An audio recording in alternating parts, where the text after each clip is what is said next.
So next I'd like to move on to the cervix.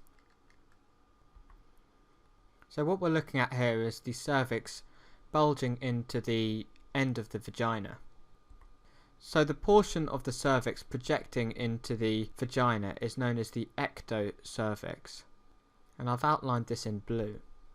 And then you've got the bit which lines this canal running inside the cervix. So this is the endocervical canal. So you've got the ectocervix and the endocervix.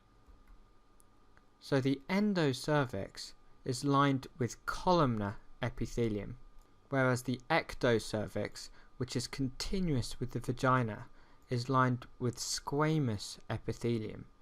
So where the columnar epithelium meets the squamous epithelium is called the squamo-columnar junction. So during pregnancy and during puberty, you get eversion of the cervix. So you get the pushing out of these columnar cells which line the endocervix, and as a result they're then exposed to the acidic environment of the vagina. So what happens when the columnar epithelium are exposed to this acidic environment is that you get metaplasia, which is a changing of the cell type from columnar to squamous epithelium. And this area of change from columnar to squamous is called the transformation zone. And this zone is important because at this area the cervix is susceptible to neoplastic change and ultimately to the possibility of cervical carcinoma. So a common benign condition to be aware of is a cervical ectropion, which is also called a cervical erosion. So like I just mentioned, during puberty and during pregnancy the cervix protrudes out and you get exposure of the columnar cells to the vagina. So on speculum examination you can see the ectropion or erosion around the cervical os, and it's visible as a sort of reddish area. So this is a normal finding in younger women, pregnant women, and those women who are using the pill. And it often presents with post-coital bleeding, so that's bleeding after intercourse. So two other important conditions to talk about are the pre-malignant, pre-invasive stage of cervical cancer, which is called cervical intraepithelial neoplasia, and the other is malignant carcinoma of the cervix.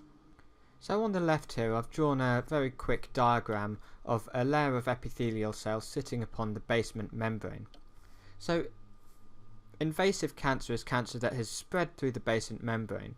So cervical intraepithelial neoplasia, or CIN, is this pre-invasive stage of cervical cancer, so it hasn't yet gone through the basement membrane.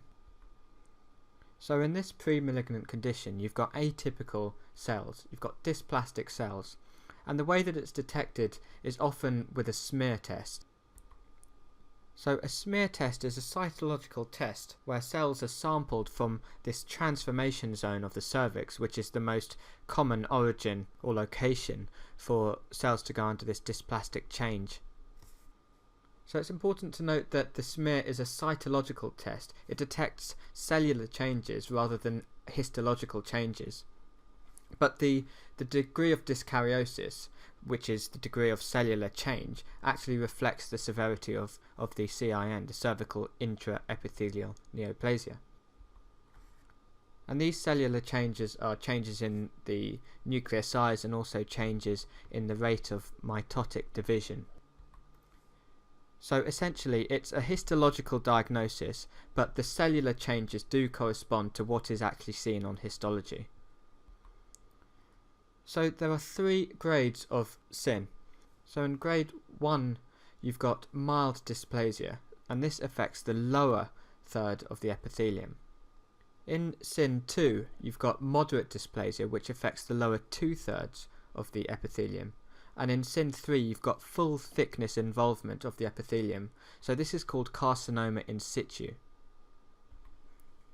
So at this stage, if the abnormal cells invade through the basement membrane, you have cervical cancer. So in cervical carcinoma, it most often occurs near the external os at the transformation zone. and one of the most common causes is the human papillomavirus, HPV. And 90% of the time, cervical carcinoma is of the squamous type, so it's squamous cell carcinoma, or SCC. And then the second most common type is adenocarcinoma, which involves cells of glandular origin. So those are some important conditions to be aware of in relation to the cervix.